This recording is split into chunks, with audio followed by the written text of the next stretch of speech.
Hey, I'm Alex Radcliffe from Board Game Co, and this is To Back or Not to Back, where we're going to go through a whole bunch of crowdfunding campaigns, talking about the campaigns, giving you a brief overview, talking about the pledge levels, and of course, talking about whether it makes sense to back them or not, at least as much as we possibly can. This week there's going to be a lot of things going on. There are a lot of campaigns because I missed last week, and every company is right now currently trying to get in their last campaigns before we hit the holiday season, before you're spending all your extra shopping dollars on, well, things that are sadly not board games, unless you're shopping for yourself, in which case you're still buying board games. But all the campaigns are happening, so there's going to be a lot of campaigns to go through, and a bunch that I'm missing as well. There are a bunch of campaigns that I am not covering. I will hopefully get to them next week, so if you see a few campaigns missing this week, that's probably why. Past that, there's a lot of things to get into. We're going to talk about anything. The VIP limited pledges, we have 2 campaigns that are doing it this week.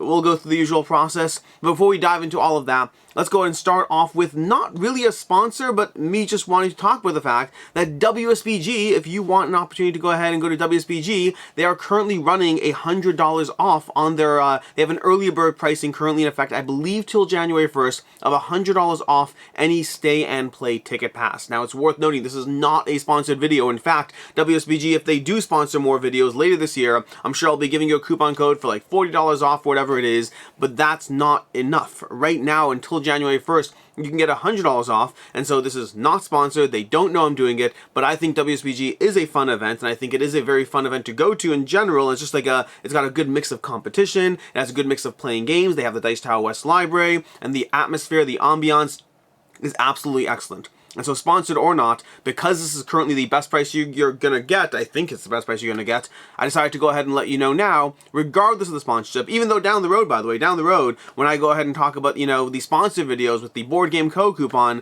that will be tracked, but I'll have already sent you guys to them with this $100 off. So if anything should be a sign that I believe in the event, and I think it's a good opportunity for you to go there, regardless of whether it helps me to promote it or not, this should be that video.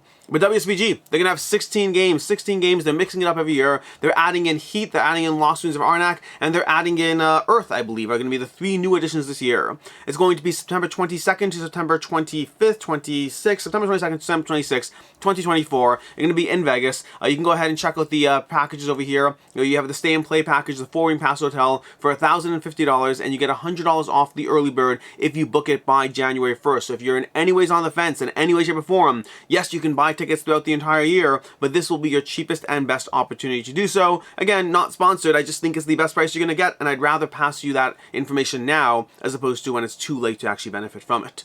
And with that, let's go ahead and start off with Cult of the Now. Cult of the Now is the segment where we take a look at a currently available game, although, darn it, I did it again. I chose a pre-order again. I'm supposed to try not to do that over here. But Cult of the Now, we're about to dive into a bunch of crowdfunding campaigns, and as much as I think crowdfunding can produce a lot of excellent games, there are a lot of games that are going to tempt you today. I mean, there's a lot of games that are tempting me today, and I've been much better at not backing games, and there are a lot of games out there on crowdfunding that are constantly pulling for your attention. Which is why I like to remind you every week that there are great games available at retail, that you don't have to sit there and wait a year and a half. You could look up all the available reviews right now. You could pay a whole lot less for it. In general, there's so many benefits to buying something when it's actually available as opposed to constantly living in the future. And so Maple Valley, even though it's technically a pre-order, is going to be our Cult of the Now pick for this week over here. For $28.47, you can go ahead and dive into Maple Valley from KTBG, a game that was on crowdfunding, but if you didn't get it then, you can get it for now for cheaper, and also check out all the reviews, assuming you actually wait a few weeks for the reviews and all that stuff to show up. And so that's going to be our Cult of the Now pick. And with that, let's go ahead and dive into the campaign, starting of course with a disclaimer that I do work for Gamefound. Please take that into account. I've been doing this series for 4 years, but I have been working for Gamefound for a little over a year, and take that and any potential biases that results in into account as we go through these videos. Starting off with Game Toppers 4.0, Game Mats, Game Tables, and Young Sherlock. This is going to be our board game adjacent category, so it's not actually a board game, rather this is the Game Toppers campaign. This is giving you affordable game tables, in a manner of speaking, through their Game Topper system. This is the toppers that go on top of your game tables, on top of your non-game tables. So you can put them on top of a folding table or whatever it is. They have all the dimensions for these, so you can pick the one that's right for you. They have playmats, they have storage for playmats, they have game tables, they have game toppers, they have any number of different things that are coming to you at a much more reasonable price point than a actual full-on game table. Obviously, that's because you're not getting a full-on game table, so make sure it's what you want. But game toppers are sworn by many people who have these as being an affordable budget option that gives you the benefits of a game table at a much more reasonable price point. It's worth noting as we go through this that many of these over here do have limited quantities, although I do believe they are genuine limited quantities and not the whole VIP limited pledge that where basically campaigns are lying to you. I believe these ones are real. You can go through, all of them have it. I think it's real, so it's just worth calling that out. But who knows? Who knows? We'll find out. But either way, that's going to be game toppers. We're not going to heavily dive into this. This is board game adjacent. And with that, let's go ahead and dive into the not funding, of which there are a few. The City of Myrkesh over here, a deck builder with a unique city traversal mechanic. This reminds me a bit of, oh my gosh, what's the game? The Gladiator game, For Glory. This reminds me a bit of For Glory. It's a deck builder where you are buying cards from specific separate markets in the game. They have a bit more of a movement mechanism, so there's a bit more going on there. But the idea of having a deck builder with a separate markets to buy cards from that are going to have different styles of ways they enhance or add to your deck over here. That's what's going on in City of Myrkesh over here. So deck builder, but with specific separate markets in the city to go through. Ultimately, I don't think this one's going to fund right now. It might fund $6,400, $10,000 left. It may well fund. It may cross that finish line, but just barely scraping by. But that is on a lower funding goal over here, so I'm not sure how things are going to play out with them. That's going to be from Grindstone Games, their first one created over here. The price is coming in at $55 for the lower pledges, $70 for, you know, a little higher over there, and then from there you're going to the retailer pledge, and of course your likeness in the court over here. So you have a bunch of these options over here. But that's going to be the City of Myrkesh. It might scrape over the finish line. It's hard to say for sure, but even if it does, I just don't know. I don't love $10,000 funding goals. They always have me a bit nervous, even if they do fund, but we'll see how this one fares. We also have over on Gamefound, we have FormulaGP. 43,000 euro raise out of a $49,000 funding goal. Likely will cross that finish line, a decent enough funding goal, and it likely will, I mean, with 9 days left to go and a small amount left over, I do think it will cross the finish line. It's coming to you from Ducks Games, and it's going to be a racing game, in which you're trying to manage your car across a race, across the various, race tracks you're racing on. A whole bunch of things there. The pledge levels are going to be the 69 euro deluxe pledge over here, and the standard pledge 55 euro for the game. So likely will fund. That's going to be FormulaGP. And with that, let's go ahead and dive into the actual funding campaign, starting off with Keep the Heroes Out boss battles. With 7 days left to go, $6,225, 6,225 backers, $486,000 raised. Keep the Heroes Out boss battles is the expansion to Keep the Heroes Out.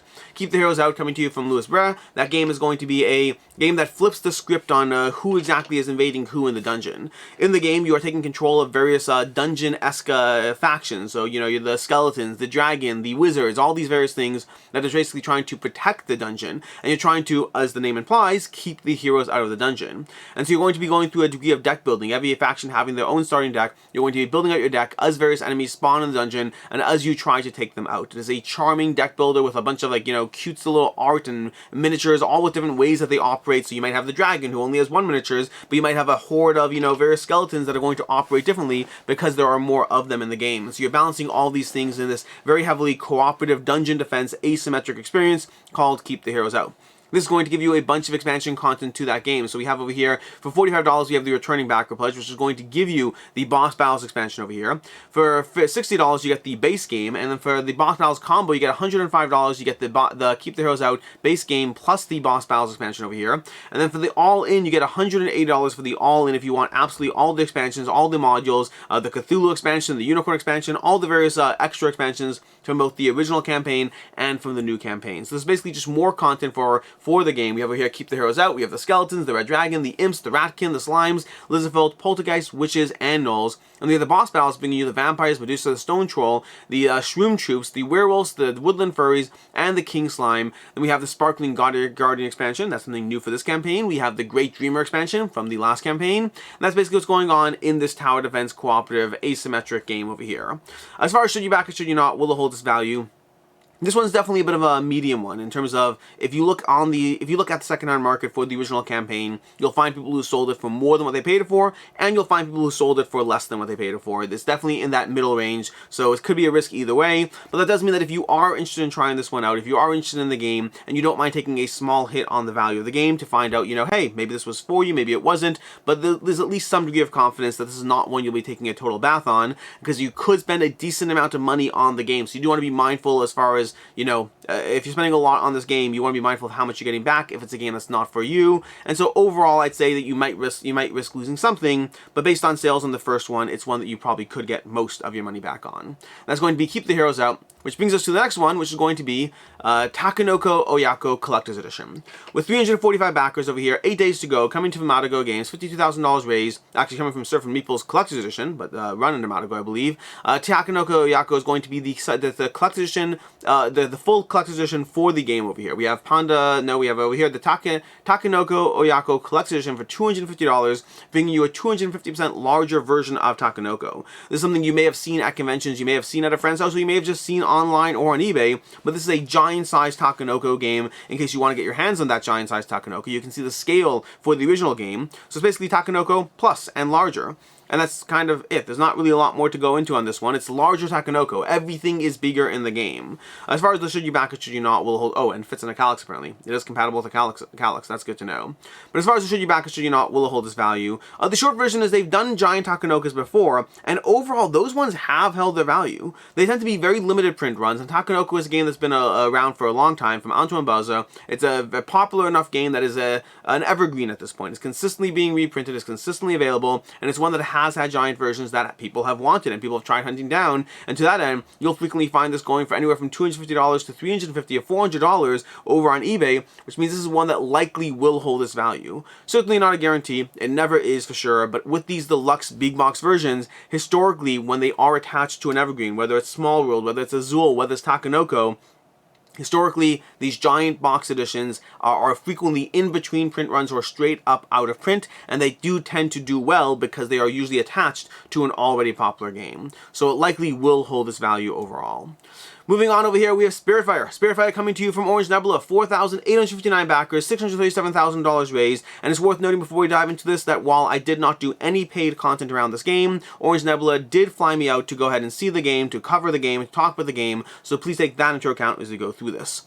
But Spiritfire is going to be an open world living board game from the creators of Unsettled and Vindication. And Spiritfire is going to be taking well, not necessarily that. Spiritfire is the most ambitious project they have yet. This is going to be a campaign living world board game, which you are taking control of a character not across a single game session, nor across a bunch of separate scenarios that are totally not connected at all, but rather across a living, breathing world in which you're going to be playing as that character for dozens of hours, or 50 hours, or 100 hours, playing through these characters, playing through these worlds, as you gather more cards, as you add them to your deck, as you tackle these various spreads, these challenges that you're going to be going through. There's a lot of things going on in this game, but the short version of it is it's kind of the deck building of a living card game, the deck building of Marvel Champions or whatnot, combined with the system of Gloomhaven, which you have an overarching quests and systems and engaging, but instead of diving into a dungeon, instead you are diving into these spreads in which you are facing off a Euro puzzle as you try to utilize your deck, your hand of cards, to try to tackle the puzzle in front of you, all while you're trying to be as efficient as possible in the puzzle itself, while also being mindful of your spark, which is effectively your lifeblood of the game that is slowly running out as you play through the system. So you're trying to preserve how long you can go through this experience and how much you can get out of this experience before your character ultimately dies, retires, moves on, and then passes on a permanent impact to the game state for the continued players who are going through it. So it's a living board game. It's a game that's going to give you campaign, adventure, Euro goodness, optimization, a whole bunch of things all in one in the experience. And yes, for those who've wanted it, they do have gameplay videos up finally, so they have put up gameplay videos showing you how some of these elements interconnect, how these things operate. I know there's a lot of pushback from this game has had people divided up into two strong camps. The camp of people who are like, Orange Nebula can do no wrong, they've given us Vindication, they've given us Unsettled, and they are huge members of the community. The way they engage with their audience, they treat everyone like part of the community, and so that is the camp of people who just trust Orange Nebula. I've seen a lot of people who are frustrated by the cult-like following of people who are for Orange Nebula, of which, to be frank and transparent, I consider myself part of that to a degree, but the reason that cult-like following exists is because they have built that community, and they have built that trust, and they have made good games. But then there's also the camp of people who are sitting there reasonably and understandably frustrated that there's a lot of high, flowery language and a lot of ambitious talk about the game without a concrete idea of how does this play, and it's been hard to figure out all of that, and so there has been additional gameplay content. There have been a variety of videos out there that have slowly been nailing down more and more to give you that idea of what it is you're signing up for when you dive into this game that is mostly solo, but not even 100% solo. It's like a solo game that you could solo with others. Right over here, a solo journey you can can play with friends. It is primarily designed as a solo experience, but one which you can sit down at the table with another person, whether it's a friend, a loved one, whoever, or just, I mean, a random stranger, I guess, but I probably wouldn't do that. And then either simply solo together, separately at the table, or alternatively engage in each other's stories and challenges, helping each other out along the way. So it's a solo game that you can solo with friends, which just makes it a step away from cooperative, but not fully cooperative. Either way, that's going to be the kind of short overview of Spiritfire to a degree, but there's a lot more to cover in this campaign. Perhaps, I'm trying to think if I want to do a full dedicated Should You Back It. I don't know. I usually try to reserve the full dedicated Should You Back It to campaigns that have 10,000 backers. I don't think this will hit that. I don't know if I will, we'll see. But either way, the core pledge over here is going to run you $99, and it's worth noting that's good for one person. Remember I said this is a solo game that you could play with friends? Well, you'll need to buy another core pledge, or they'll need to have a core pledge in order to actually play it with friends. This is currently designed, it gives you all that content you need for a single player in that box, and it's giving you an ongoing LCG. If you want to think about the cost or value of this game, think of Marvel Champions. How much does it cost to dive into Marvel Champions? And what if Marvel Champions also had, like, 20, 30 packs in that core set that you're going to unlock as you played? That's effectively what's happening in Spiritfire. You're buying a game that's going to give you a system, but it also has the LCG content baked in. Not to say that there won't be more content added as time goes on. I'm sure there will be. Even in this campaign, there are already promo packs or additional options, additional things you're getting for the game. But the game itself, the core system, is giving you content you will discover, explore, and unlock as you go through it. Hence that $99 per player, because it's giving you all of your LCG cards that you need for that game. LCG is technically like a licensed term, but I can say it, Orange Nebula can't. But anyways, that's going to be the core pledge over there. For $189, we have the partner pledge, which is giving you 2 pledges, giving you enough to dive into with 2 people. And for trio pledge is going to be $279, which is effectively 3 core sets. Worth noting for those who want to know, but 2 full calyxes, as well as all the other peripheral boxes, will fit into a, sorry, 2 full core sets, plus the various peripheral boxes, will fit nicely into a calyx. 3 full sets, on the other hand, might have to involve some finagling as far as what goes in front and behind and how you manage all of that. And then there's a retail pledge for $400 and more. But for this campaign, you're going to be getting a bunch of things, because you're not just getting the core boxes, but if you get it in the campaign as opposed to getting it at retail down the road, you're getting a bunch of extras for free, effectively. Well, free is always a relative term, but for the price point that they're charging you over here. So you're going to be getting the community journey, in which you're going to be unlocking stuff together, free for those supporting the campaign. As we scroll down over here, let's see if we can find, I think I may have scrolled too far. We have all the various color kits over here. You can buy all of these, so you're going to pick whatever color kit you want. If you're buying multiple core sets, you can choose different color kits. Or alternatively, you can pay a little bit extra to buy additional color kits if you want to pay for specific extra colors. Again, this is one of those things that's both frustrating. Why am I paying for extra colors? And the answer is because they're extra components and you're buying a solo game. So this is kind of like, trying to add a degree of extraness to your game. But past that, I'm trying to find all the fun extra stuff over here. We have the Slabs realm, which is going to be a $19 add-on, giving you more content for the various realms you'll be going through. We have the Neophene underlay for the Slabs over there. We have the character pack bundle, giving you more character packs to dive into. We have the companion quest bundle for $19. All these things that are actual content packs that you can add to the game experience. And I'm still trying to find we have sleeves you can buy. You can buy a ton of sleeves. I think I must have scrolled too far and gone past the core system over here. Here we go.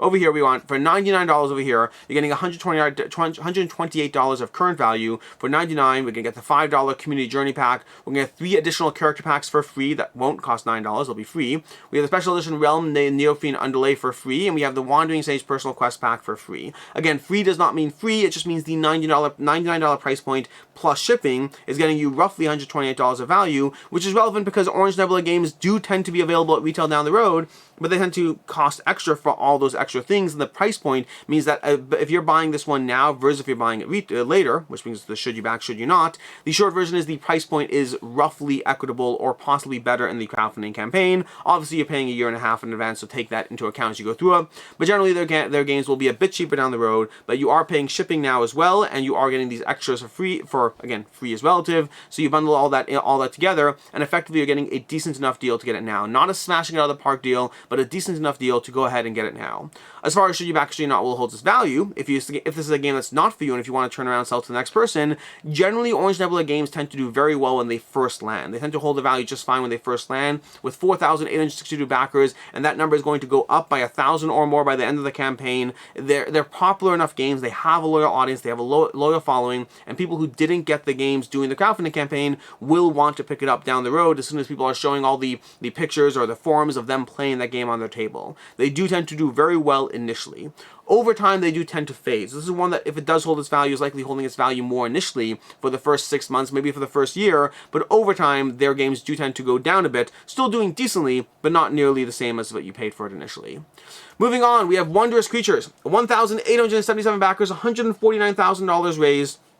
Wondrous Creatures is the 4th game from Bad Comet, I believe. I think they had Chavalier Warring States, they had Life of the Serengeti, they had Life of the Amazonia, or technically it was Wild Serengeti, then Life of the Amazonia, and now they have Wondrous Creatures. Wondrous Creatures being their 4th game, that's going to give you an interesting worker placement game with a double spot worker placement, so when you place your worker, you're effectively activating a whole bunch of spots around those workers, and you're trying to choose whether you get resources or cards for those spots, giving you a lot of a puzzle to try to solve for as you try to optimize your way through this Euro game from Bad Comet Games. The worker placement mechanic has been lauded by a lot of people. If you look at the various people who've covered the game, it does seem to be not necessarily innovative in and of itself, but it does seem to be doing enough things differently in the way you place workers, giving you something else to think about, giving you more of a puzzle. It actually reminds me a drop of recently they had Cretaceous Rails over on Kickstarter, which recently had the whole puzzle of trying to place a worker down so that it activates 2 locations every round. This is not really activating 2 locations so much as putting it in 2 different zones, but it has the net effect that it's activating a bunch of locations, giving you a puzzle of not just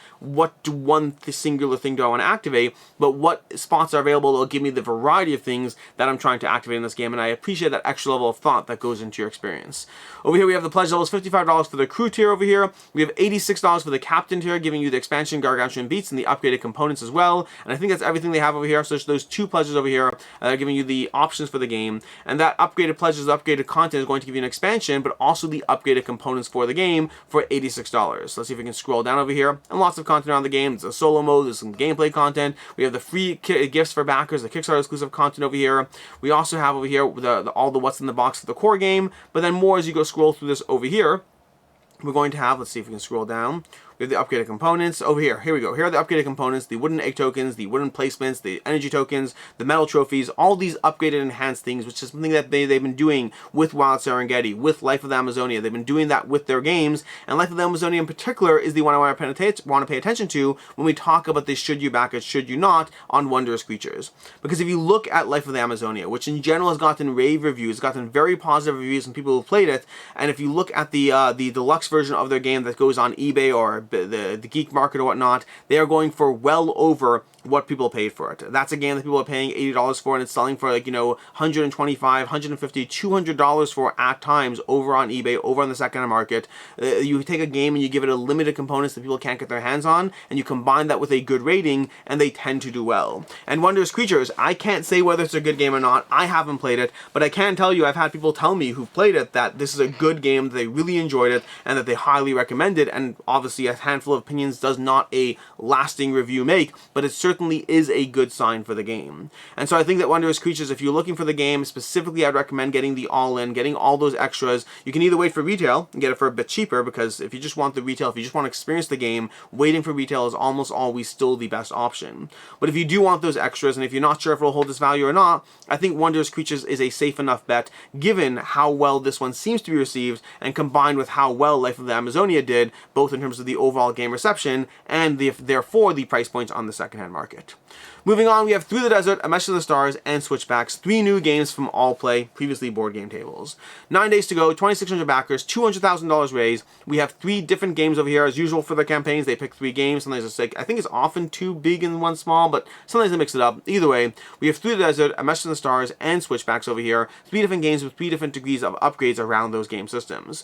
Through the Desert is going to be the newest, most recent printing of Reina Knizia's Through the Desert, a game that's been around since, I want to say 1998, but it may have even been earlier. I'm not entirely sure how far back it goes, but it's definitely one of his more well-known designs. It's been through several publishers, several printings, and now All Play has the most recent printing of their game. They're bringing back all the adorable little camels, although I think they also have a wooden upgrade kit for it in terms of the extras you're going to get for the game. But they also have a bunch of expansion modules as well. So they have, I believe, 4 different expansion modules giving you different ways to play through the desert. So if you like Through the Desert, but if you want something a little less static, a little less set in place, because because it is an abstract game at its core. It's a game about trying to place your camels down the map to try to enclose terrains, to try to get access to locations. There's a lot of, placement and trying to get in each other's way and try to block your camels because your camels can't be part of the same color terrain from somebody else's camels. So there's a lot of interesting placement puzzles that go on as you try to tactically outwit your opponents in this puzzle, in this game.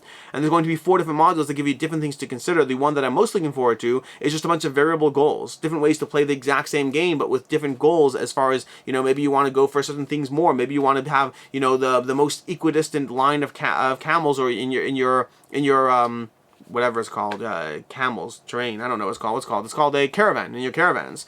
And so they give you a bunch of modular expansions you can mix into the game over there. So if you want to mix up not just the newest version of Through the Desert, but also modular expansions, that's going to be what you're going to get over there. Then we have a Message from the Stars, which are going to give you, in fact, let's actually scroll through that down over here so you can see some of the stuff. So we have the components, we have the game, we have the adorable plastic little camels, we have the bizarre expansion over here, and we also have the deluxe meeples for 180 deluxe meeples for the game as well. Then we have the how to play over here, not the how to play, scroll past that. We have over here a Message from the Stars, a game that can be played cooperatively or in teams, in which you're trying to deduce what the wards are given the variable set of criteria here. This is meant to be a logic puzzle, one in which you have a certain amount of information you're trying to figure out, both between people helping you, giving you some degree of clues, of hints. What type of ward is it? What are the most common letters in that ward? Trying to give you the piece of information you need to piece out what the actual ward is at the table. And you can play it either cooperatively or in teams as you go through it. And the extras you're going to get over here is you're going to go ahead and get the component upgrade. The 3 scientist message dice, the 3 alien message dice, and the 2 message card consoles are going to be the upgraded extras you get over here to give you a slightly more premium feel to it. And then we have over here, we have a Switchback. Switchback's going to be a tactical abstract placement, tile placement-esque game, which you're going to be placing down your hikers onto the map in order to try to get a chain of consecutive tiles. So you're trying to think through how to place your hikers so that you can get the most benefit from these tiles in this abstract tile laying game. And the extra you're going to get for this one is the medallion? No, you're going to get something else. You're going to get over here, the various hikers in the game are going to be upgraded with screen printing and upgraded in size. That's the upgrade you can get there. And basically, for these games over here, you can go ahead and buy any of these over here. So you can get $19 for Switchbacks, $39 for Message with the Stars or Through the Desert, or the 3-game bundle for $97 will give you all the games, but also give you all those extras. So that $19, $10, and $12 over there, you're going to get all those extras for free. Again, free is a relative term, if you go ahead and go all in, getting all 3 game systems. And then, of course, there's also the wooden meeples as an extra add-on if you want those for Through the Desert. Which brings us to the should you back or should you not, and it's going to be the standard answer I give for all play campaigns, which is generally, if you're looking for a single one of their games, waiting to get it from their website down the road is usually the best option. Down the road, you don't have to sit there wait a year and a half. You can actually let the time pass you by, and maybe by the time a year and a half comes down, you may have forgotten about the game or no longer care about the game. And so if you're just interested in 1 or even 2 of their games, more often than not, I recommend waiting for retail to either get the cheaper version of it on your friendly online game store, or alternatively, just buy it directly from them and get those extras, because their extras are available at conventions from the website and all of that. On the other hand, if you're interested in all 3 of them, generally it's worth it. The problem is if you're only interested in 2, that extra freebies or whatnot are incentivized by paying for games you don't care about. And so if you don't want those games, it's kind of like sure, you're getting a good deal, but only by taking something that doesn't matter to you. But if you do want all 3 of their games, more often than not, the best way to get them is going to be on the crowdfunding campaign. It'll be the best price. You're getting those extras. They're giving you an incentive to just get all of it and call it a day and move on. That's typically how they run their campaigns, and they are typically successful at how they run those campaigns. Allplay to this day is the one company that consistently puts out multi-game campaigns and manages to do a great job of presenting something that still feels and looks premium as they do so. Most of the companies stumble a bit when they try to present multiple games in the same campaign, and Allplay does a fantastic job of doing so. Moving on. We have over here, we have DreamEscape's over here, and this is going to be one of several games as we go through the video today, in which I'm just not sure if it makes sense to back or not. But we'll get to all of that. There's a bunch of, there's always like 1 or 2, but I think this particular episode has like 4 or 5 games that I'm just not confident on whether it'll hold its value or not, and we'll get into all that soon. But first, DreamEscape from Bad Cat Games We have 184,000 euro raised, 1,500 backers so far, 10 days left to go, over on Gamefound, and this is going to be a choose-your-own-adventure set in a Cthulhu landscape as you try to make choices and make various skill tests and have your own unique asymmetric characters and try to stay as sane as possible while going through this puzzle of effectively the choose-your-own adventure books that you read as a kid, but transported into a whole different realm with different adventures, more so on cards than actually in any book, and while doing and engaging in skill tests along the way. That's the core system of what's going on here. Also, a disclaimer worth noting that Board Game Co. has done a paid preview on this game, so please take that into account as well as we go through this. But past that, it's a solo card-driven hybrid of narrative role-playing experience, captivating story where every choice you make matters. They have a bunch of very relevant FAQs, including the fact that is this replayable? Very much so, because every card has multiple choices, and you have so many choices and so much degree of just the way they spread and the degree of agency you have over your experience that this is highly replayable because sure, you might encounter a few touch points where you're hitting the same note, but the amount of different experiences you'll have as you go through it doesn't mean you'll be able to replay it 15 times, but it's going to give you a large degree of replayability as you go through the game. But then also, they talk about the fact that can you play it cooperatively? And they're like, yes, a lot of people play this game cooperatively. It is ultimately a solo game in the sense that you're making a singular choice. You don't have your own separate characters and all that, but if you want to sit down together and make those choices, not that differently than you would in many cooperative games, you can definitely do so as well. As far as the pledge levels over here, we're going to have the Dream Edition all-in for £155 over here. I may have said euro earlier when I meant pounds as far as the funding total. But for £155 for the Dreamer Edition all-in, that is going to be a significant savings from getting all those things separately. If you want to get all the various things over here separately, it's going to run you a lot more than £155 over there. The flip side is, you have to assume that you want those. Do you care about the playmat? Do you care about the premium insert? Do you care about all the various metal rune tokens? So there are a bunch of things that just may not be interesting enough to you. So sure, you're saving money, but that's because you're getting a bunch of stuff that you don't care about. On the other hand, over here, we have for £56 over here, we have the Essential Edition of the game. For £80, we have the Deluxe Edition of the game. And then there are a bunch of extra stuff you can get from sleeves, from playmats, from the Resin Elder rune sets, from the Black Galleys, the Sarkomon, the Leng. Worth noting, by the way, some of those things are included in the Deluxe Edition. So if you are getting the Deluxe Edition, please make sure to not just, willy-nilly check the various add-ons, because a bunch of those add-ons are already included in the Deluxe Edition. You can go ahead and click over here and you'll see which ones are. You have the Realm Box, the Realm Box 2, and the Resin Elder rune sets are already included in the Deluxe Edition of the game. So that's basically what we have over here. We have a bunch of more content for the game, more expansions, various upgrades, and then ultimately it is a choose-your-own-adventure set in the Cthulhu universe in which you're going to be making choices and making various tests and trying to stay alive and not go insane before all the various bad things happen to you. So, should you back or should you not? Will it hold its value? It's very hard to say. And practically speaking, the price point on this game is not that bad, but it's also not amazing considering the content is mostly card-based. Bad Cat Games, they don't have a ton of things under their belt for me to look at. The retail availability, or even the retail price point are just not things I have that information on, and so this one falls very much into a category where I can tell you that it's popular, I can tell you there's definitely an audience for this game, and that usually does trend towards being a good indicator, but without knowing so many other pieces of information, it's certainly a question mark as far as should you back it now? Will it hold its value? Should you wait for retail? Does that make sense? I don't really know on those, unfortunately. And so ultimately, when that happens, I just mark it as a risk. This is a risk. If you're interested in the game, by all means, jump in on it and go for it if you want to. But understand this may well be one that, it's impossible to get your hands on after and it holds its value very well. Or it may be one where you can get your hands on it left, right, and center, or even that it's not very good. Or any of those things can be options. And so this one I classify more as a risk than any actual opinion as to whether it'll hold its value or not. And again, this will not be the first time we say that today. Moving on, we have Critter Kitchen. 7,270 backers, 10 days to go. This is going to be a long Should You Back It video. A long one. We're barely halfway through. Critter Kitchen, 10 days to go, 7,272 backers, $573,000 raised. This is the next game from Cardboard Alchemy, and they kind of have two lines of games at this point. They kind of have their Flamecrafts and their Critter Kitchens, but then they also have their Andromeda's Edge. They are leaning into, a bunch of cute, fun, friendly-looking games, but also a lot more strategic games. They have different ways that they're handling those campaigns. But this is going to be bringing you the artwork from Sundar and Tang, who did Flamecraft before them, so you have more of that cute, fun flavor to the game, but it is giving you more of a strategic bite to it. As somebody who Flamecraft to me was more of a miss, I appreciate why people like it, but for me, it didn't really get my strategic chops going quite as much. Critter Kitchen, on the other hand, gives you a lot to think about while still being rules light. So it gives you the rules accessibility of Flamecraft, but to me, a lot more decision space as far as how you are placing down your critters, because this is simultaneous worker placement. Ultimately, you have a food critic coming to town, and you're trying to satisfy that food critic, and so you're trying to be mindful of how you prepare for them across 7 rounds of play, while trying to accomplish various challenges along the way that you have to keep you busy in, and you have to gather ingredients for those as well. And so you're trying to gather ingredients throughout the entire game, trying to get the best ingredients while trying to find out more about that food critic's taste and to learn more about them and prepare for them for that 7th round of gaming. Meanwhile, you're simultaneously placing your workers, trying to be mindful of what the other players are going for, because everyone wants the same things, and you're trying to figure out what's the best, most efficient, most strategic way to go ahead and get your hands on all those things as you play through the game. That's the core idea of it. Over on my channel I have a gameplay, I have a review, there's a ton of other content from a ton of other channels, so you can check out any of that stuff, an absolute ton of stuff out there. For the game over here, we have $40 for the standard edition of the game, and then for $80 we have the deluxe dinner version of the game, and then for the merch feast over here you have $160 that gives you a whole bunch of extra stuff because the merch available on this game is amazing.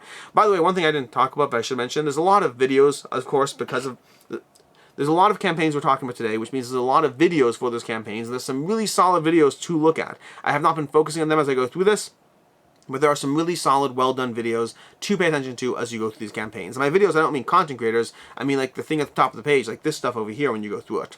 But this game, more so than any others over here, has a ton of extra stuff. In addition to the game, in addition to the deluxe edition, they have a ton of extra stuff that is very tempting. Very tempting, so we'll get into all of that. But over here, for the game, we have a bunch of stuff over here. We have some expansion content over here, the a la carte expansion over here. We have a bunch of extra content for the game that's slowly been added. We have stretch goals left, right, and center. I'm not doing a deep dive into this game, so I'm not going into all of that. But the deluxe edition over here is going to be giving you 23 sous chefs, so more sous chefs for the game, or sous chef. That's funny. I just got that. We have 23 zoo chefs instead. All of these things that are cardboard are going to be becoming meeples in the game. A lot of these things have been unlocked during stretch goals, and you're getting more sous chefs unlocked via stretch goals, and you're getting them turned into meeples in the actual deluxe version of the game. You're going to be getting metal stars instead of the cardboard stars in the deluxe version of the game. You're going to be getting the various tokens. The 119 tokens are becoming wooden tokens instead of cardboard in the deluxe version. You're getting more tokens in the game as well. You're getting 18 additional tokens. You're getting an upgraded draw bag. You're getting a soup pot for the soup, which is adorable. Soup is one of those things that's a kind of like a wild token in the game, but you're going to be getting that. You're going to be getting Game Chase in the Deluxe Edition. So all of this, that $40 to $80 is getting you all of that, which frankly is insane. It's a lot of stuff for the game. But then additionally, as you scroll down over here further and further, we're going to get the merch, which is what you get for the $160 if you want all the merch stuff over there, or just pick up individually what you want. But there's a lot of fun merch for the game, stuff that I would not have thought I'd care about because I usually don't like this kind of extra swag. But over here, you'll see what I'm talking about. So let's go ahead and scroll through this. We have the add-ons. We have a 5-digit piece puzzle for $12. I can take it or leave it. I don't need that. We have the Chef Critters. The Chef Critter Cutters. We have the most reliable chefs over there. Your 3 main characters are going to be turned into, critter cutters for food stamps or for cookies or for any of that. That's going to be added or free. So that's actually a stretch goal. It's going to be added for free for a lot of things.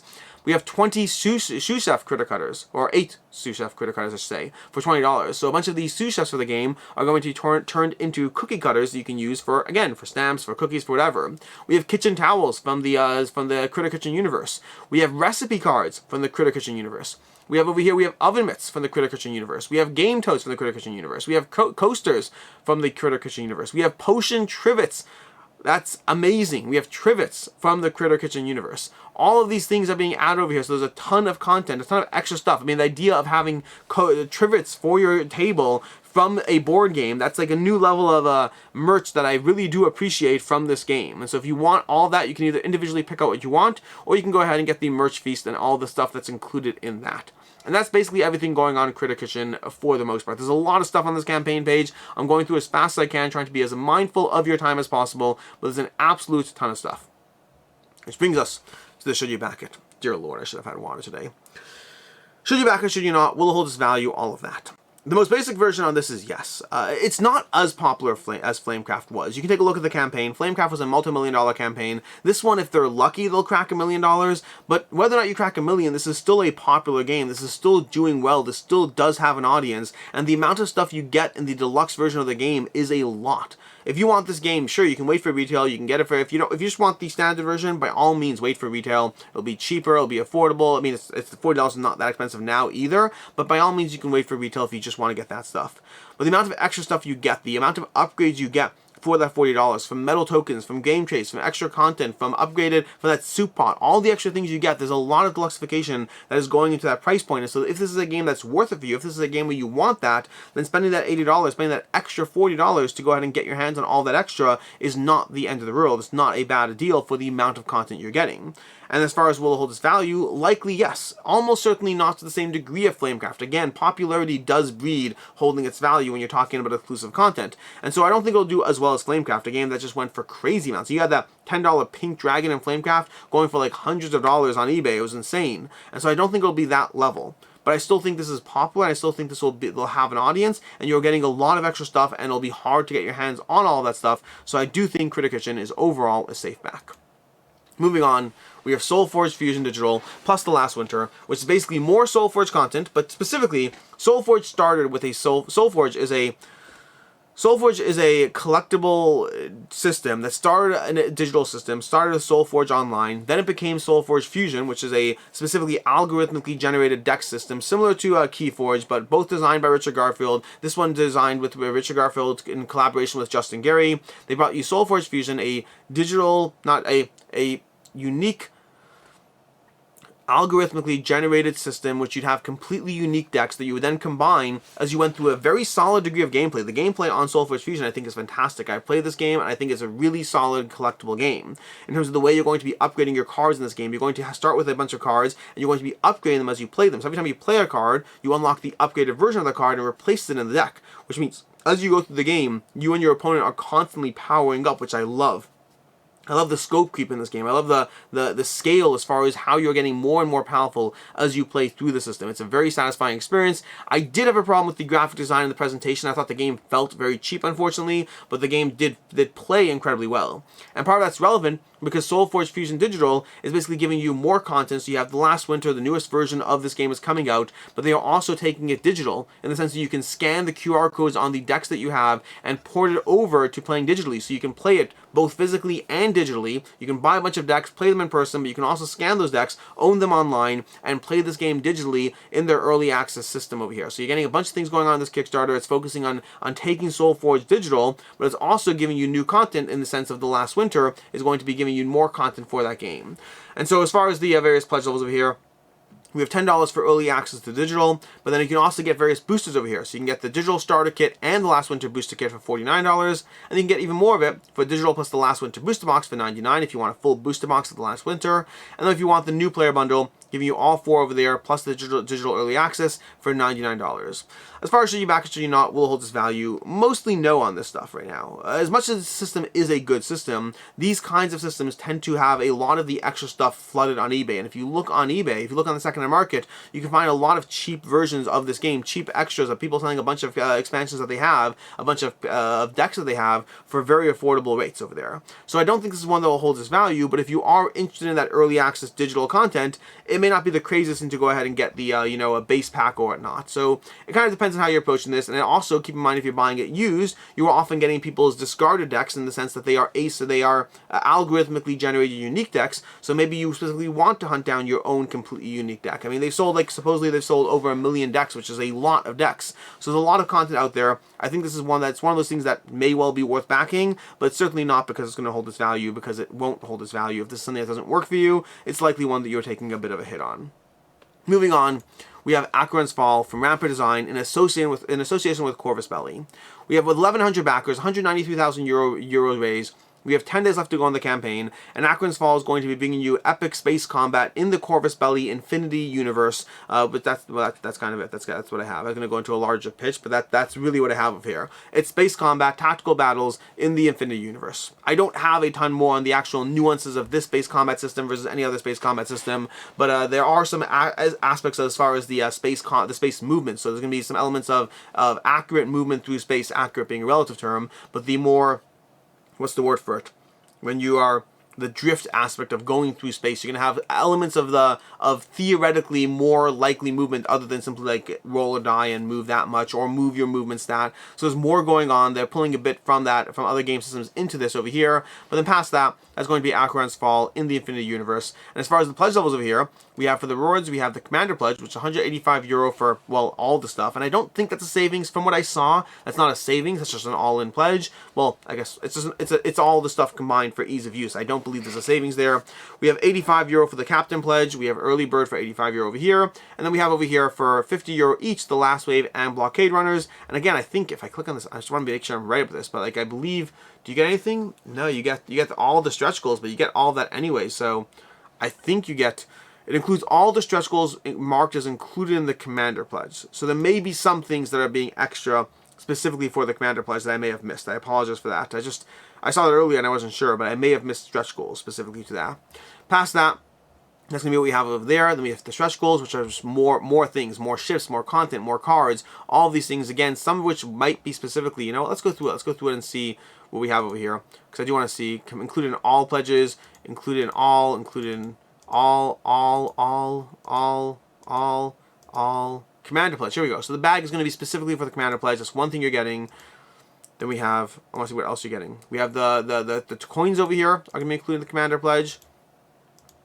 We have anything else? That's it. So we have the coins in the bag currently are the only things that are extra in the Commander's Pledge. It's just worth noting, if you're going to spend €185 specifically to get a savings, it's worth noting what extra stuff you're getting over there.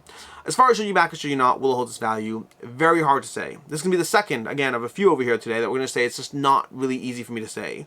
This is going to be bringing you stuff that is a Corvus Belli adjacent. Now, Corvus Belli stuff generally does a decent job holding its value. Their price point per miniature is usually pretty high compared to other games, but they do have a loyal fan base, and they do make games that are well received, and so far, Corvus Belli stuff, to that end, has done a decent job holding its value because of it, and this seems to be in the same vein.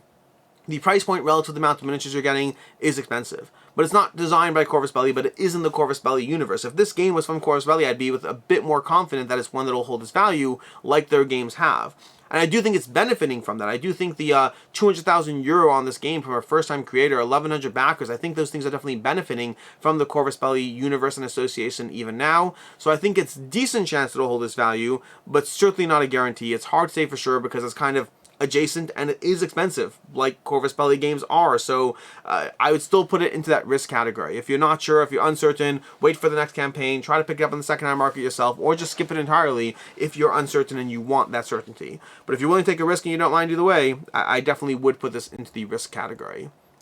Moving on, we have Riverbed Hunt. 242 backers, $7,778 raised, well, a little more now. 10 days to go on the campaign. Riverbed Hunt is a light strategy deduction game for 49 players that has, you can either play in smaller player counts or more of a, you know, just, well, I mean, 49 players. You can play with 49 players, but you're basically going to be assigned a role in this game that's going to define your goals. So you're trying to work with others to a degree while trying to figure out what other roles are in the game as you try to uncover tiles. As you work together, you have to use other players to uncover these tiles that you're going to gather in this light strategy deduction game. Well, light's relative. Rules light, possibly a bit more nuanced as far as the actual gameplay. For over here, we have €19 for the early bird over here, and it's worth noting that is a 69 left out of 100 pledges. I believe this is doing that limited pledge system. And we have the chief early bird over here, 44 left out of 200 pledges.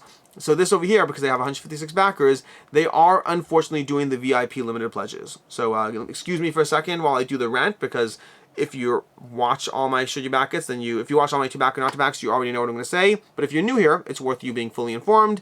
This is a concept that is relatively new to board game tabletop crowdfunding. The concept in which you sit there and say, there's only X amount of limited pledges left. In reality, as you actually hit a certain number of backers, you keep artificially inflating those numbers. Effectively, you are lying to your audience, and you're willing to continuously change that lie to give backers a sense of FOMO, a fear of missing out. But the worst part, because FOMO is part of crowdfunding, but the worst part is this isn't even actual FOMO. This is straight up lying to your community, to your potential customers. You are consistently engaging in an ever-evolving, ongoing lie.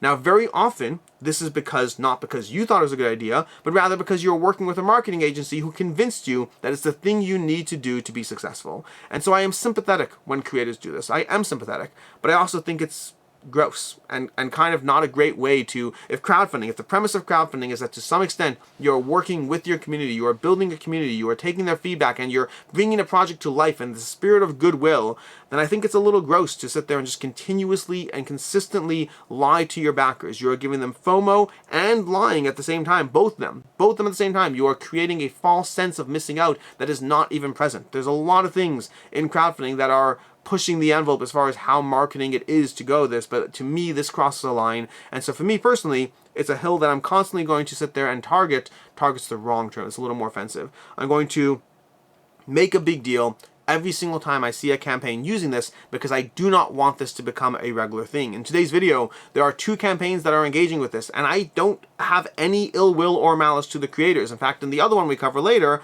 I like the creators, I've talked to them, and I don't think that they mean ill out of it. But I still think it's a gross tactic that I want to make sure that it's not done.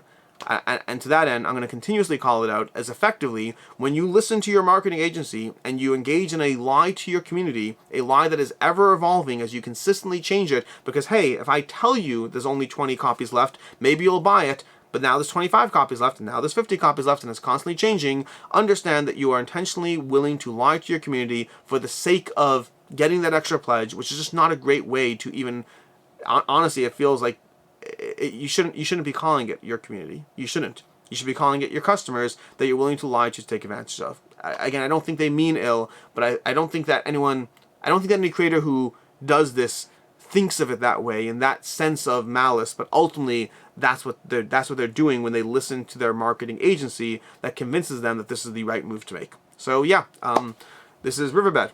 Feel free to back it or not, but I don't like that tactic. Moving on.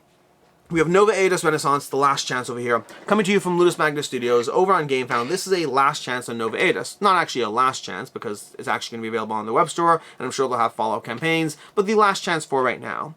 Nova Aetas ran on Kickstarter maybe a year and a half, 2 years ago. I don't remember exactly how far back it is, but this is basically a dungeon crawler, which you're going to have a large degree of campaign with a non-linear epic campaign with a bunch of different endings, a bunch of different missions, a bunch of different characters, all with their own different abilities, making choices in the story. There's a lot of fun things going on here, including a lot of miniatures, and this right now is basically a specific, unique pledge. You can't go partially, you can't get a core set on this campaign. This is basically saying, hey, we've produced it all, it's on the ship, but people want to get more of it, and so we had 1,000 extra copies that we allocated for our web store, but we're going to put 500 copies in crowdfunding and only keep 500 for the web store at a higher price. So if you want to go ahead and sign up for a slightly lower price relative to getting on a web store, that's what this is. But to that end, there's only one pledge level over here. There's not multiple pledge levels. There's only one pledge level. There's going, well, I guess it's location based, but you basically have all these 5 things, which is a weird pledge level, by the way, because it's not even the all in from the original Nova Aetas campaign. It's specific expansions from the Nova Aetas campaign.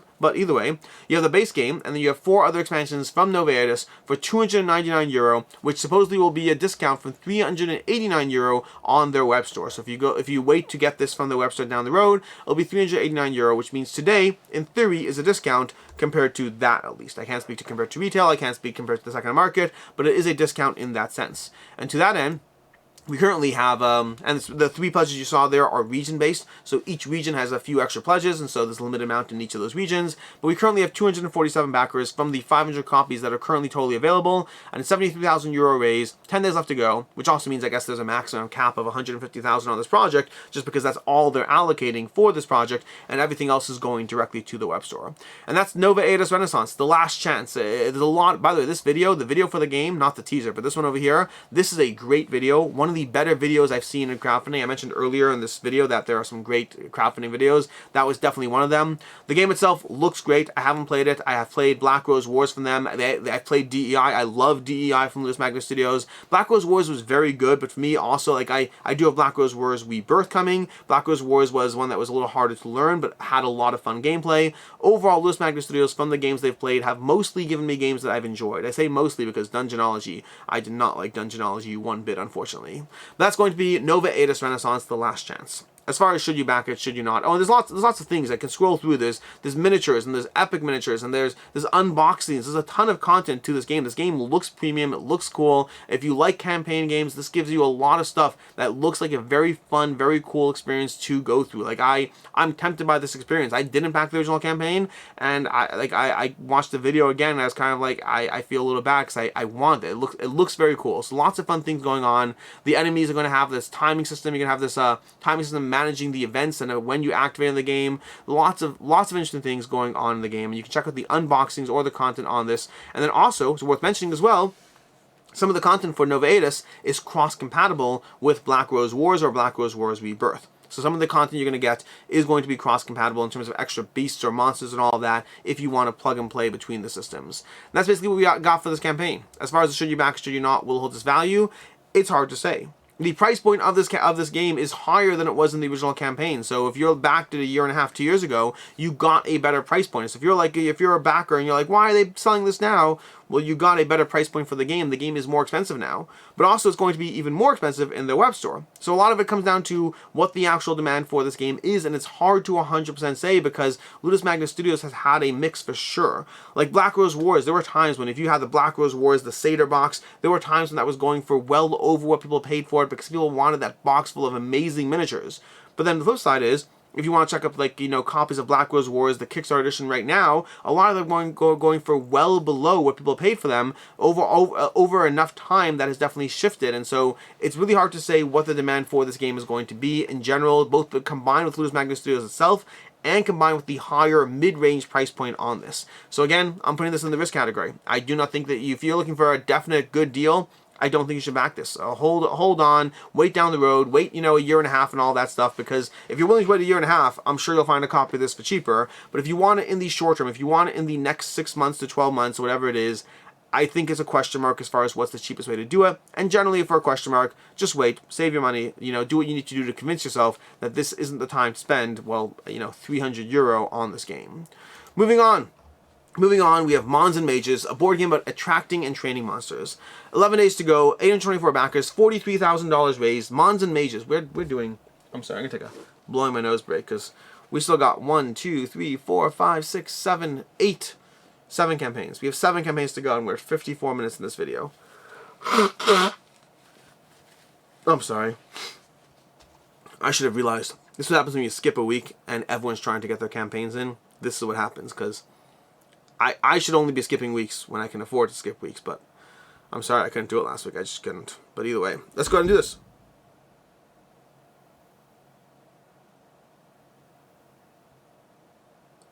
I just heard a giant bump upstairs, so I need to go see if all my children are all right, which means I'll be back. Bad news is I have no idea what that boom is. Good news is I did take the opportunity to get some water. Mons and Mages. Mons and Mages, 823 backers, $42,000 raised, 11 days to go. This is a board game about attracting and raising and training monsters. Now, this looks like a battle board game, but it's really not. They cover this in the FAQ, but effectively this is a game about trying to gather points, but the points are ultimately masqueraded as taking down your opponent, which is why, if you're playing this game multiplayer, your damage is always dealt to all players, because it's effectively a point-generating game where damage is the points. But past that, in the game, you're trying to gather these various creatures. You're going to place them into your line. You're trying to make them all sync up in terms of the abilities, but you're also moving this token along the line, activating these cards. As the token lands in various cards, you're going to be activating the card, activating the abilities on the cards, which will potentially trigger cascading benefits. All of this is trying to generate a combo chain of being able to utilize the most efficient combination of various creatures while you deal with this Rondel-esque kind of approach of having this token move along the line while you try to just do so more efficiently than the other players based on the various cards you're drafting. The game itself is going to be $4 for a print and play. This game, the creator of this game actually did a previous print and play roll right before, and so for Mons and Mages in the lab, you can go ahead and get $4 on the campaign, or alternatively for $39 you get the standard version of the game, or for $49 you get the Mons and Mages deluxe version of the game, or for $432 you get the fairly premium, over-the-top, completely deluxe collector's version of the game. As far as should you back or should you not, will it hold its value, all of that. Hard to say, but I'm skeptical that it will. I just think the amount of backers on this campaign, 832 backers, I think it's good, but I don't think it's enough for the price point of the game and where it's at. For $49 for the deluxe version of the game, for a card game for the most part, and $39 for the Mons And Mages Standard Edition. I just think this is less likely to hold its value overall. I don't think the demand is there, nor the components there to be one that I think is going to be, you know, worth getting back what you paid for it if it's a game system that's not for you down the road. Moving on, we have Mayan Curse from Joe Slack over here. 384 backers, $23,000 raised, 11 days to go. Mayan Curse is going to be a puzzly racing game as you have 1 to 6 players racing through the temple, trying to gather various points along the way, but these various tokens, I can't remember what they're called, but various tokens, you're trying to run through the temple, gather those. Every turn you're going to spend actions to slide these various divots back and forth across the board, and then use these various tokens you drop in the bag to move as far as you possibly can through this labyrinth of the puzzle. You're trying to go through the steps over here, trying to eventually get up that rotating pyramid to the very top, grab your various, you know, final token, and then race your way back out of the temple. That's going to be the Mayan Curse from Joe Slack, as well as he also has, in this campaign, if you want to get your hands on a Relics of Rajavihara, that's also available in this campaign. Speaking of which, as far as pledge levels, we have $60 for the Mayan Curse itself, we have $100 for the Mayan Curse and Relics of Rajavihara, we have $100 for the Mayan Curse, well, that's retailer, never mind, we have $120 for the Mayan Curse and Relics and Montalo's Revenge, and that's basically what we have for this campaign. As far as the should you back or should you not will hold its value, hard to say. This is actually a slightly better version, this is a slightly better price point at Relics of Rajavihara that I've seen before, but I think if you look at Relics of Rajavihara, it's not one that did hold its value overall. It's one that was hard to get your hands on, which is the tricky part, and that will likely hold true for Mayan Curse as well. Meaning with 384 backers, I don't think there's going to be a ton of this in the wild, and so if you do want the game, getting it on the crowdfunding is likely the easiest way to do so. But if you're judging it based on its previous games, I think that overall, I don't think it's going to be one that holds its value quite as much. Moving on, we have Secrets of the Lost Tome, Epic Remastered Edition, 10-year Anniversary Edition from Everything Epic Games. We have 1,679 backers, 11 days left, $569,000 raised. The overall, Secrets of the Lost Tome is going to be the 10-year Anniversary Edition of this game. It's going to be, well, that's what it's called. It's called the 10-year anniversary. That's why it's going to be that. But this is a cooperative dungeon crawler game. A cooperative dungeon crawler game that is not campaign driven. This is a scenario driven campaign game. It is not campaign driven. This is a scenario driven dungeon crawler that's giving you, you know, a degree of Cthulhu-esque, a degree of Indiana Jones, all wrapped up in a ton of characters and a very hard, challenging experience that's going to force you to try to work your way through this with I think it's a great quote. If I want to scroll down over here, I want to find the quote. There's a lot of content over here. We'll get to all of that. There's a quote though on the page. There's so much stuff on the page, it's going to be hard to find. Here we go. From Lance Mixter from the Undead Viking. If you were hitchhiking and a car pulled up and you jumped in the car, it says car or can? Jumped in the car and you reach to buck yourself in and you look over and there's no driver and somebody taped a 20-pound brick to the accelerator and all of a sudden you're just flying forward. That's what this game is like. It doesn't just let up. If a co-op game doesn't beat me the first time I play, I get upset at it. This game kicked my butt. It drips with theme and atmosphere. I really like the combat system. It's really brutal. That's a very solid quote that very much makes me more interested in the game if anything else. Oh, also, disclaimer worth noting, Board Game Co. did do paid content. Meg did a preview on the channel, so there's paid content with the publisher around this game. But past that, this is basically going to be the 10th anniversary edition of a dungeon crawler that's been out of print for a while, and they're bringing you a ton of stuff, you know, old content, new expansions, new all this things, and the ton of stuff is literally the aspect here. We have $100 for the core pledge over here with the free expansion pack and the free dice. We have $199 for you also get your hands on the Ancient Myths and Legends, the Great Apocalypse, Reign of Terror, so you're getting 3 more expansion packs for an extra $100 in the game. We have $299, and that's going to be bringing your expansion pack total up to whatever this is, 8 expansion packs over here. Then we have $399, we're still not done yet, up to all of these expansion packs for the game, so all 16 expansions for the game, all in the storage pack, and then, that is technically the most you pay, but if you want to pay more than that, you can also go ahead and design a tile, and if you want to pay more than that, you can become a character in the game. But if we don't go to all those levels, you're basically looking at $400 for the all-in on this game, which is a lot of money to get your hands on everything, but the amount of content you're getting is a lot for the game. This is a game that is decently rated. I think it's a 7.2 on Board Game Geek. So that's a decent rating, not necessarily an amazing rating. I don't know what tweaks they're making to the actual gameplay past this, but they're going to have new content, you know, upgraded components, all of that across the campaign over here. So if you do want to dive into this, this is possibly the best opportunity to go ahead and do so. Speaking of which, as far as should you back or should you not, will it hold its value, all of that, this be another one of the I don't knows that we have today. The original game, if you look at the sales in the original game, it does go for a lot. This is a game that's hard to hunt down. People wanted to get their hands on a copy. If you look at the various price points for this game, they range from $50 to all the way up to like $400 what people were paying for this game in general. So this is a game that had an audience and had people wanting to hunt down all the copies for it as it is, which means the idea that someone might pay $400 to get your hands on all the new stuff of the 10-year anniversary edition, it's not an unreasonable assumption overall. So, but at the same time, it's also $400 for all of that, or $100 for even just the core pledge, which gives you just one expansion and some extra dice over there. And so it's certainly not cheap, and that's the problem here. The lack of it being cheap, the fact that it is so expensive, means it's a harder one to predict with any certainty or accuracy as to whether it will hold its value or not, because the original game certainly did go for a lot, but this is going for more than that, which puts it in a weird middle zone, which means, I go back to that whole conversation, I'd put this in the risk category. This is a risk. This is one that if you are interested in this, by all means, go ahead and jump on in it. There's a ton of content here, more than you will likely ever play for most of you, but it's one that I certainly am not confident that will hold its value. It might not. It's just hard to say. Moving on, we have Worldspanner Factions. 386 backers, $63,000 raised, 16 days to go. Worldspanner Factions is the spiritual successor to Duel of Ages, or the follow-up. I don't know if it's I guess spiritual successor. There's Duel of Ages, there's Duel of Ages 2, and now there's Worldspanner Factions over here, bringing you solo, cooperative, getting you team play, giving you a ton of content over here with 169 heroes or characters, a ton of content, a ton of characters in the game, and that depends on what you get. If you just get the core, if you get the expansion, if you get the all 3 sets over there. So there's a lot of stuff you can get, but you can get map tiles and expansions and characters and enemies and all these various things as you go through the game over here. The first set over here is going to be giving you, well, a lot of the content for the base game, the 49 unique heroes, MSRP of $70 over there for a $59 price tag. It's a okay price point over there. We have additionally over here, if you scroll up, we have the full series for $179. Was there a midway point? No, the first at $59, then the full series for $179 to get all 3 of these over here. And there are ways to spend a little bit more as well to get some extra content as well. We have the Gifter, which gives you a double copy of the game if you want that. And there's some promo packs and things like that in this game. This is based on Duel of Ages, which has won like 20 plus awards. Oh, and again, disclaimer that the Worldspanner Factions did engage in some sponsored content on the channel.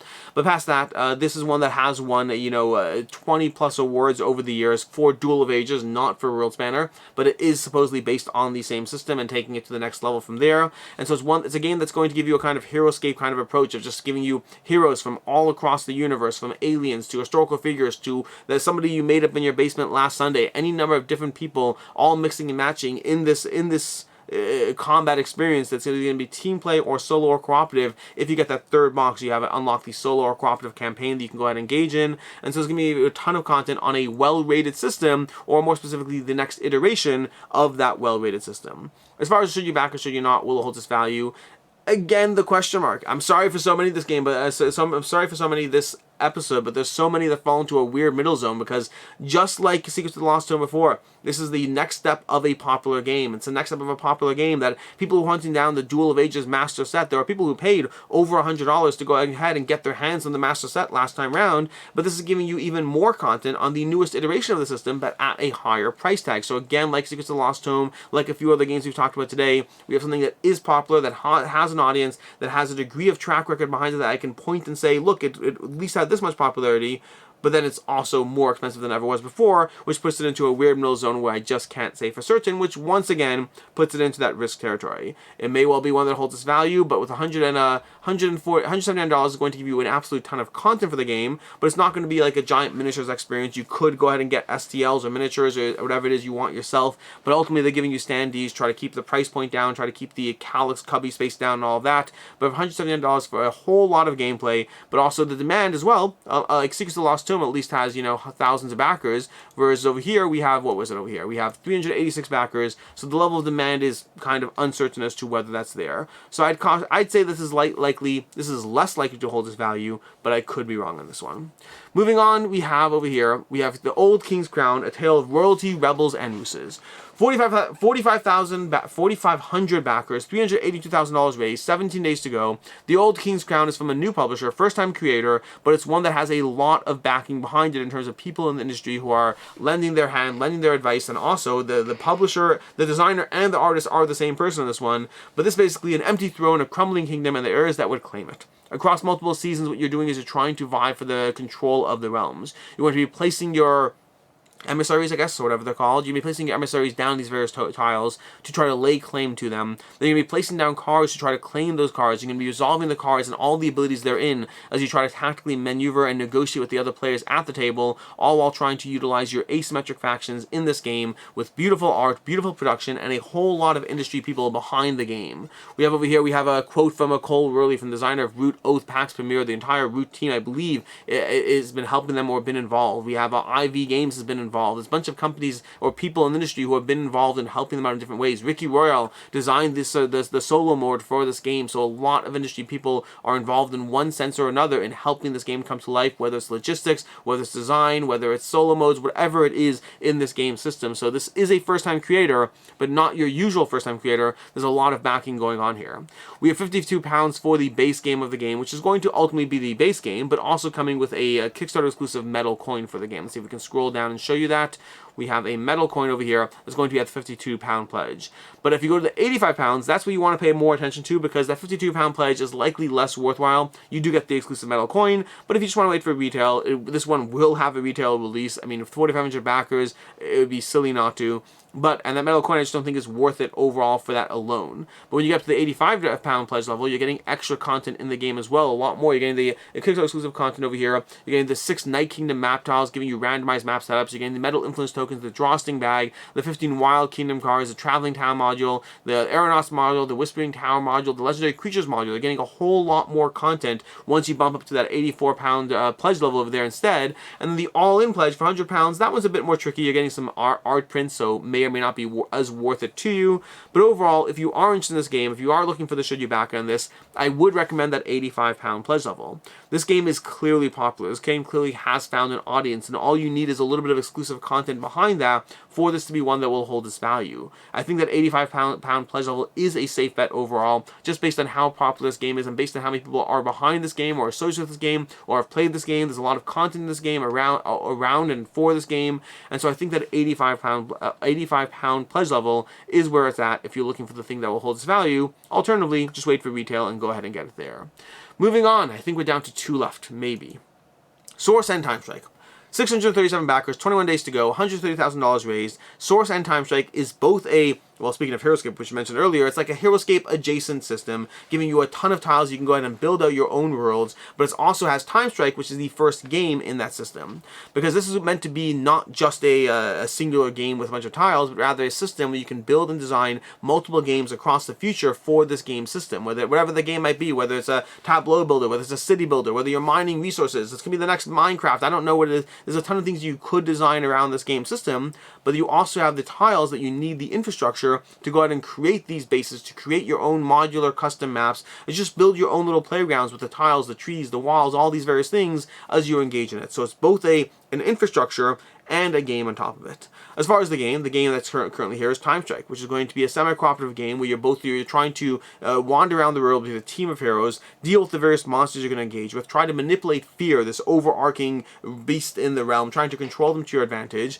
Players that die will be incorporated into the game itself, trying to take advantage of the monsters and get their revenge against you. So it is going to be a semi-cooperative experience, for better or for worse. If you like that, that's fine, it'll have it. If you don't like that, this may not be a game system that's right for you. But then again, it's also the source system, and they're going to have pledge levels for both basic heroes as well as pre-painted heroes that will come, well, pre-painted. And there's a ton of pledge levels to get into over here. There's pledge levels for the starter sets over here for $69 for just a bunch of starter sets, nothing else. If you want the base game TimeStrike and the source starter set for $99, that's going to be an intro to this, and it slowly goes higher and higher, adding more and more tiles, because they just keep adding more and more tiles. But then they also keep adding, pre-painted. TimeStrike colored over here means you're getting pre-colored character miniatures, although you still have to paint your own non-character miniatures in the game. So I don't believe there's a fully colored system. I think it's all for the character miniatures, but the enemies are still going to be painting them yourselves for the game. But again, you can go up to like hundreds, $900 for the game system to be able to get your hands on just who knows how many tons of tiles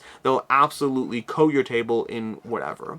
As far as should you back or should you not, before we dive into that, let's talk about, unfortunately, those VIP pledges. Because I don't know if you noticed over here as I scroll through these, but all these pledge levels have limited quantities, and they all start off at 100, except for the ones that actually went more than 100 backers, at which point suddenly the pledge levels up to 175 or whatever other number there is. So this is unfortunately one of those campaigns that is doing those limited pledge levels, and while the other one, Riverbeds or whatever it was, I didn't actually see if there was a company that was helping them. As soon as I saw in partnership with Rain Factory, I immediately looked at the limited pledge levels and I saw those. This is one of those instances. I've talked to the TimeStrike source people, I've talked to them to adventure together, and they're nice people, but like, this, I hate the limited pledge levels. I hate that. This is not how you build a community, by lying to them and taking advantage of them and sitting there and using FOMO, a constantly ever evolving lie to tell your community, by the way, there's only 50 pledges left because now you'll back it. But guess what? We're lying to you. There's not actually a limit. This is the ridiculous garbage of going to a website that's selling you a watch that says there's 8 minutes and 57 seconds left to buy it before that price goes away forever. It is scummy. It is disgusting. I do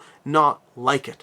And I don't know. I'm not in the company's rooms. I don't know when a company is looking at a successful campaign and saying, let's do that ourselves. And I don't know when they are listening to their marketing agency and just saying, hey, that sounds like a good idea that's going to work. But whichever one it is not something that in any way is building a community. It is building a bunch of people that you're taking advantage of. That's not what I want crowdfunding to become. And so I will continuously call it out. I feel bad. I think the Adventure People Together, they're good people. They are I've talked to them. I feel bad, but I think it's I don't like it. I do not like it when this is done. And so that's Source and TimeStrike. Back or don't back. Do what you want. We're going to move on over here.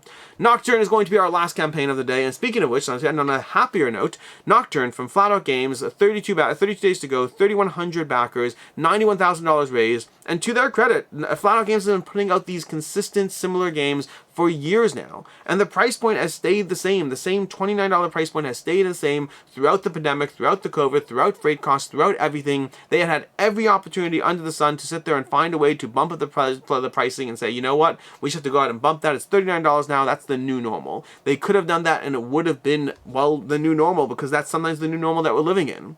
Before Nocturne over here, they've kept it at $29, same consistent thing, and it's the consistent same package. They're going to give a few extra promos that are available if you back the game, so you're getting it at a lower price point, but that kind of is a wash once you factor in shipping. But you are getting some promo content as well that you wouldn't otherwise get. That's their consistent pitch. Their consistent appeal is the consistent pitch is that you're getting something at a slightly cheaper rate, but getting extra content. And otherwise, just go ahead and get it retail whenever. Like it'll be distributed from AEG. It'll have wide retail release, and so you can get your hands on it either way.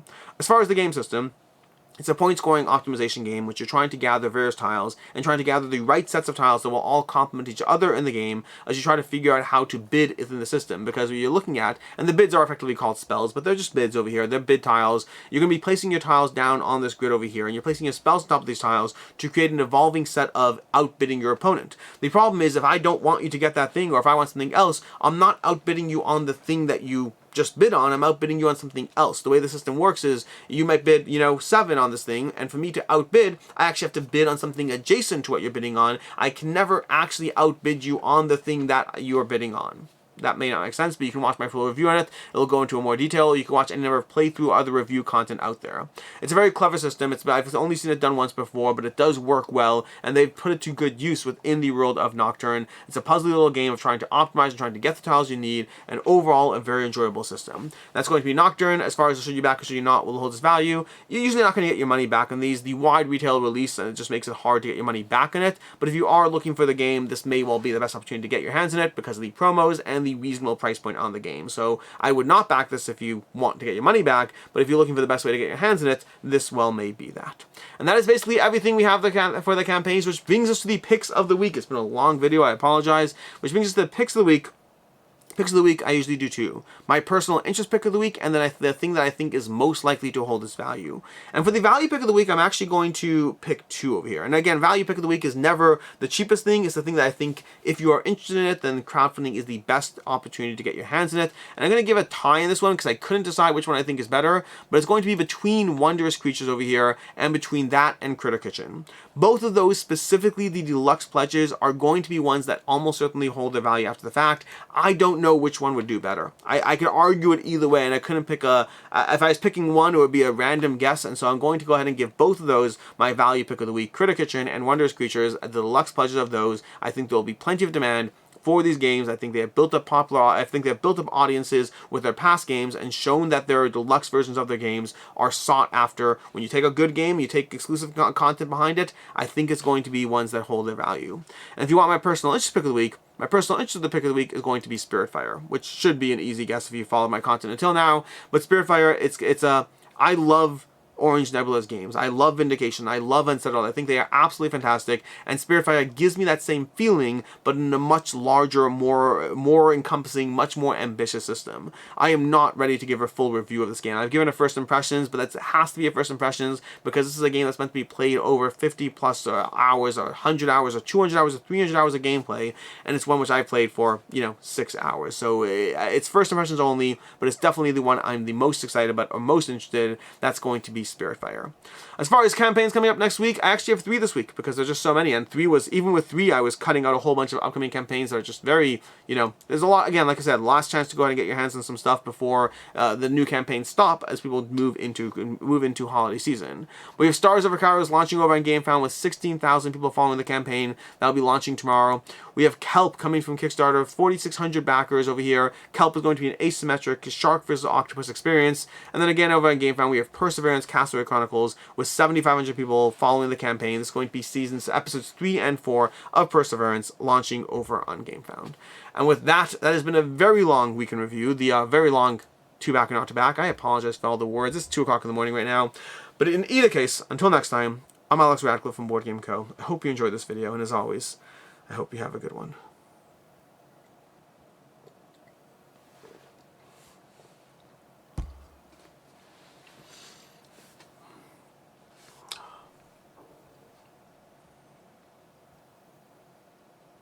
What's the difference between Prince William and a tennis ball? One is heir to the throne, and the other is thrown in the air.